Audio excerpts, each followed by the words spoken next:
میری اب یہی کوشش تھی کہ میں باپ بیٹے کو شکایت کا موقع نہ دوں۔ میری ساری حسرتیں تو جیسے دل ہی میں دفن ہو چکی تھی۔ مزمل اب بڑا ہوتا جا رہا تھا، مگر اس کی نفرت و بدتمیزی تو جیسے عروج پر پہنچ گئی تھی۔ وہ مجھے کبھی بھی تمیز سے بلایا ہی نہیں کرتا تھا۔ ایک روز وہ گھر پر ہی تھا، آج اس نے اسکول سے چھٹی کی تھی۔ جب اس کے کمرے کے باہر گئی تو مجھے اندر سے عجیب سی بدبو آنے لگی۔ میرے تو رونگٹے کھڑے ہو چکے تھے۔ میں نے ایک جھٹکے سے دروازہ کھولتا تو اندر مزمل بیٹھا تھا اور اس کے ہاتھ میں سگریٹ موجود تھی۔ وہ سگریٹ کی کش لگا رہا تھا۔ میرے تو پیروں کے نیچے سے زمین ہی نکل گئی تھی۔ 13 سال لڑکے کے ہاتھ میں سگریٹ میں آگے کی طرف زمین کے ہاتھ سے وہ سگریٹ چھین لی اور پھر اس کے چہرے پر تھپڑ دے مارا اور وہ مجھے دھکا محسوس کیا۔ میں ماں بن کر اس کی ہر برش کر رہی تھی اور وہ میرے ساتھ کیسا برتاؤ کر رہا تھا۔ میں روتے ہوئے اس کے کمرے سے باہر چلی آئی۔ ہاں، یہ بھی صحیح نہیں تھا کہ میں سوتیلی ماں تھی، مگر پھر بھی میں ماں ہی تھی۔ اس نے پال پوس کر اس کی عمر تک پہنچایا، مگر آج نے اس نے کیسے مجھے بالکل ہی رد کر دیا۔ مجھے آج بھی وہ رات یاد تھی جب میری ماں نے مجھے رخصت کر کے مزمل کے ابو کے ساتھ بھیجا۔ میرا تعلق انتہائی غریب گھرانے سے تھا۔ مزمل کے ابو جیسے امیر ترین انسان کا رشتہ آنا میرے والدین کے لیے کسی خوشی سے کم نہیں تھا، کیونکہ وہ اچھے کھاتے پیتے گھرانے سے تھے۔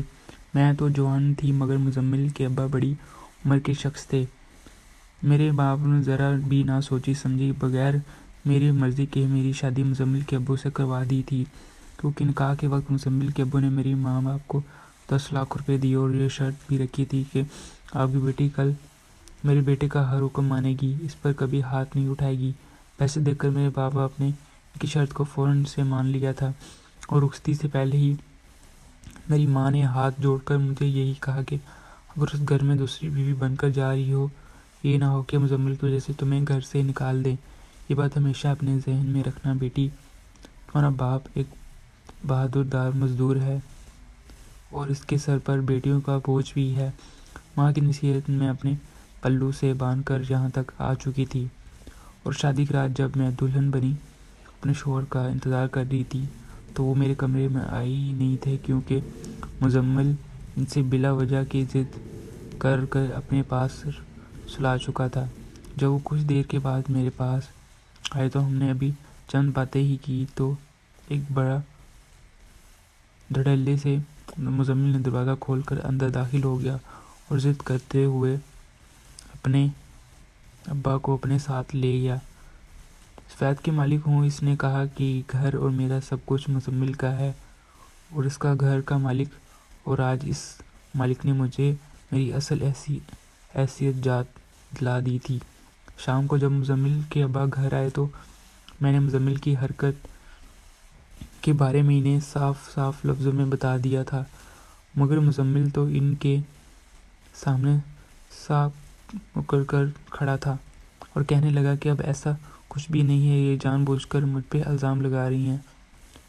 مزمل کے ابا کو تشویش ہوئی، انہوں نے اس کے کمرے میں تلاشی لی، مگر پھر کچھ بھی نہیں ملا اور وہ الٹا مجھ پر ہی چڑھ دوڑے اور بات سنانے لگے اور کہنے لگے کہ اگلی دفعہ میرے بیٹے کے خلاف بات کرنے کی جرات بھی نہ کرنا، ورنہ میں تمہیں اپنے بیٹے کی دیکھ بھال کے لیے ہی یہاں لایا تھا، پھر تمہیں اس گھر سے نکالنے میں ذرا دیر نہیں لگاؤں گا۔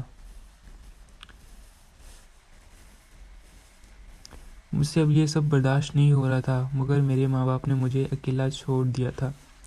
اللہ نے میری گود بھی بھر دی تھی اور میرا اپنا بچہ ہو گیا تھا، تو شاید میری شہر کے دل میں میری بھی اہمیت بڑھ جاتی۔